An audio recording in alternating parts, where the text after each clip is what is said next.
का नाम भी रिकॉर्ड पे नहीं आता था। तबला प्लेयर पीछे बैठते थे, ये नहीं पता चलता था कौन बजाने वाला है। बड़े बड़े उस्ताद बजाए रिकॉर्ड्स में, लेकिन किसी का नाम नहीं, कुछ नहीं, पता नहीं।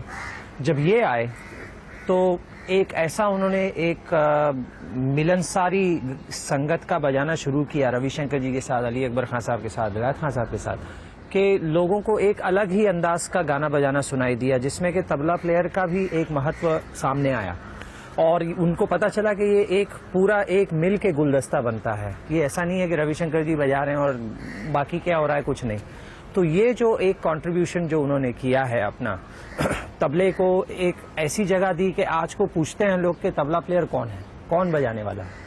ये बड़ा एक जरूरी सवाल हो जाता है कि भाई हाँ, रविशंकर है तो अल्लाह रखा होंगे तो बड़ा मजा आएगा, या शिव कुमार शर्मा बजा रहे हैं तो जाकिर सर होंगे तो अच्छा लगेगा। ये सोचते हैं लोग कि एक जोड़ी अच्छी बनी है। तो हमारे लिए ये एक उन्होंने एक प्लेटफॉर्म ऐसा कर दिया था कि यहाँ से हम आगे बढ़े। आज को तबला प्लेयर हम लोग फ्लाई करते हैं सब जगह। पहले कहाँ होता था, ट्रेनों में जाते थे हम, और मेन आर्टिस्ट प्लेनों में जाते थे। तो ये सब चेंज हुआ है और हमारा बस सिर्फ ये कंट्रीब्यूशन अब हुआ है कि आजकल के जो यंग लोग हैं, नव युवक जो सुनकार हैं, उनमें हमारी एक इम्पोर्टेंस या हमारा एक महत्व बढ़ गया है, इस वजह से कि हम टीवी पर भी हैं, रेडियो पर भी हैं, हम कॉलेजेस में जाते हैं, स्कूलों में जाते हैं और लोगों को लेक्चर्स वगैरह, डेमोन्स्ट्रेशन वगैरह देते हैं। तो उससे ये हो गया है कि अब हम लोगों का कंट्रीब्यूशन ये हुआ है कि नव युवक सुनकारों में हम अपनी तरफ से जो प्रचार हो सकता है संगीत का, कर रहे हैं। मुझे अपने भाइयों के बारे में कुछ बताइए। अरे तौफीक कैसे वो अलग हैं एक दूसरे से, कैसे आप लोग तीनों एक जैसे? हाँ, पहली बात तो ये है कि तीनों का बैकग्राउंड तबले का है, मेरा, फजल का और तौफीक का। हम तीनों ने तबला सीखा, तबला हमारा मेन इंस्ट्रूमेंट रहा। लेकिन आगे जाके ये हुआ कि अब फजल को ना सिर्फ मुझे फॉलो करना है बल्कि मेरे पिताजी को भी फॉलो करना है। तो उसके लिए एक बड़ी मुश्किल चीज़ हो गई और लोग बोलते हैं कि फजल ये कैसे मैनेज करोगे तुम, लेकिन उसने बड़ी खूबसूरती से मैनेज किया। वो फजल अल्लाह रखा नहीं है, वो फजल हुसैन भी नहीं है, वो फजल कुरैशी है जो कि हमारा फैमिली नेम है।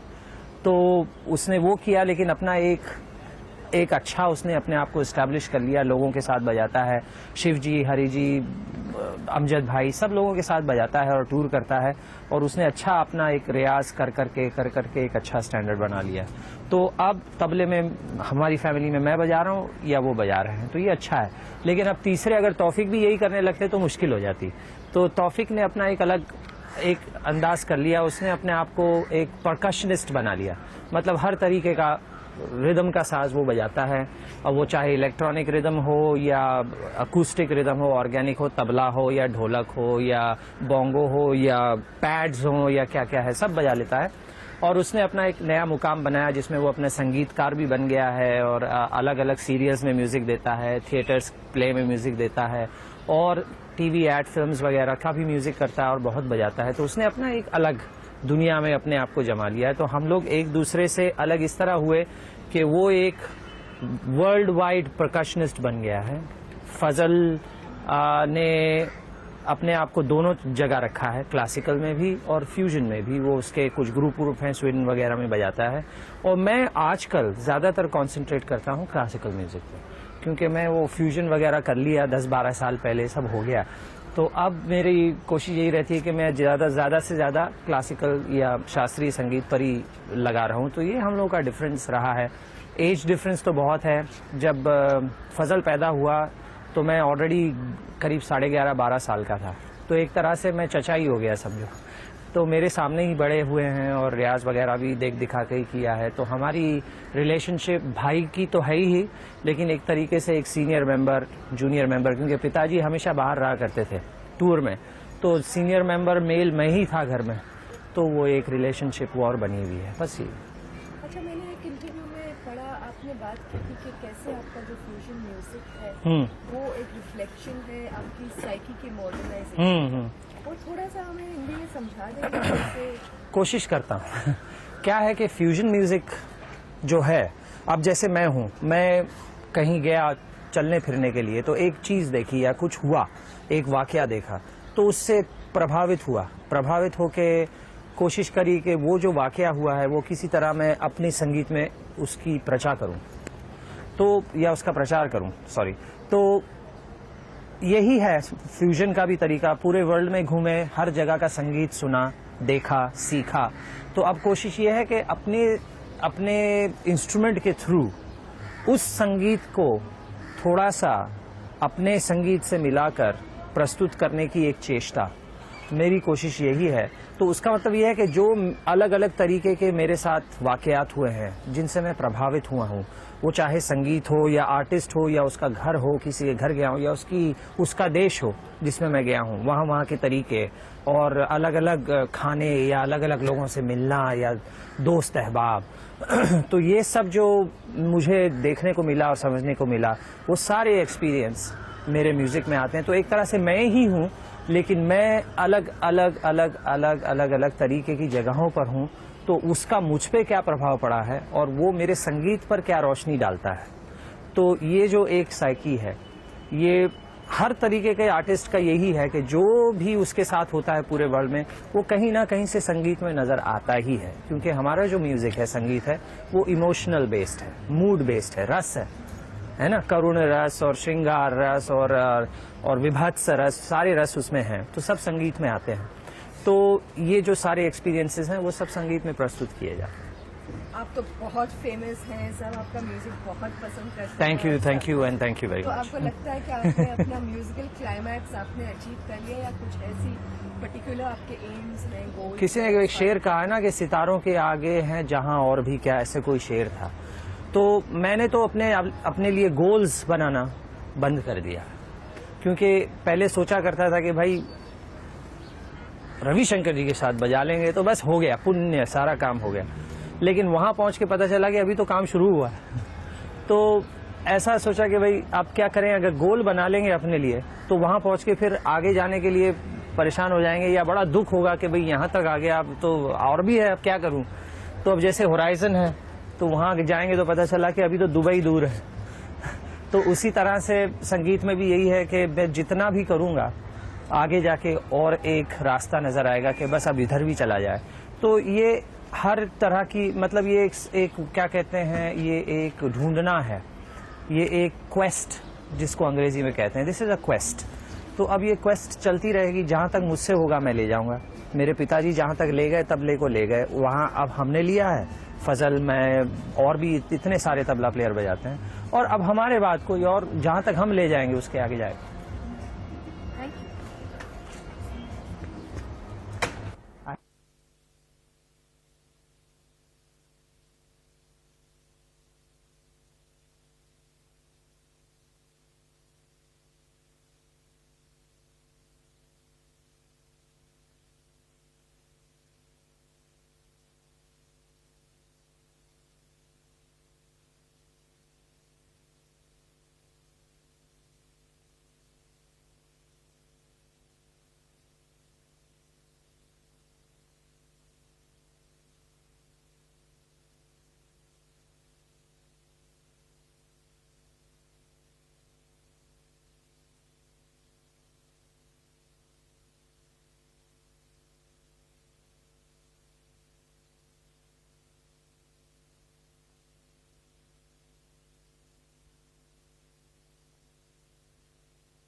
मुझे देखने के लिए आप पीछे बैठे।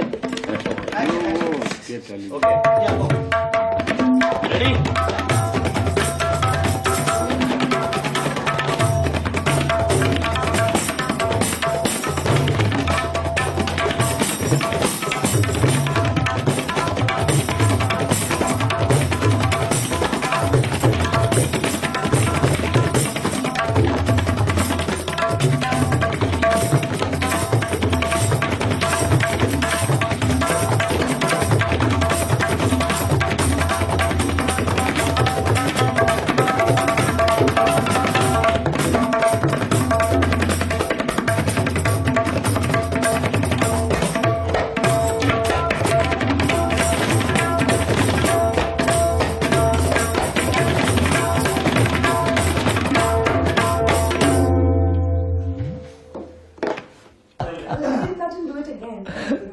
Okay okay.